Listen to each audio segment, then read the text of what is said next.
Trending at usap-usapan ngayon sa social media ang pagbisita ng mag-asawang Marian Rivera at Dingdong Dantes sa programang It's Showtime ng ABS-CBN. Ito ay para ipromote ang kanilang pelikula sa Star Cinema na Rewind. Inabangan naman ng marami ang pagkikita at paghaharap-harap sana nila Marian, Dingdong at Karil. Hindi lingid sa kaalaman ng karamihan, ay ex ni Dingdong si Karil, at may usap-usapan pa noon na inagaw lang daw ni Marian si Dingdong sa It's Showtime host. Hindi naman natuloy ang pagkikita-kita ng tatlo dahil wala si Karil sa Showtime ngayong Sabado. Di naman alam kung sinadya pa ni Karil ang di pagpasok or talagang nagkataon lang na mayroon itong ibang commitment.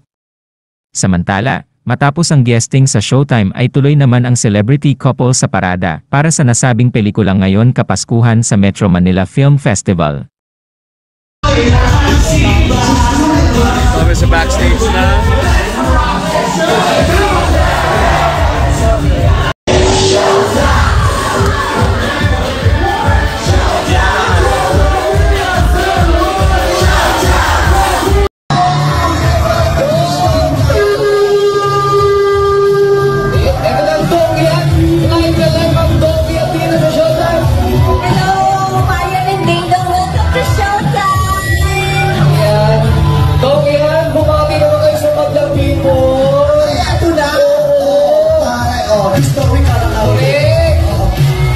First time mabati sila ng sabay sa Madlang People. 1, 2, 3, go!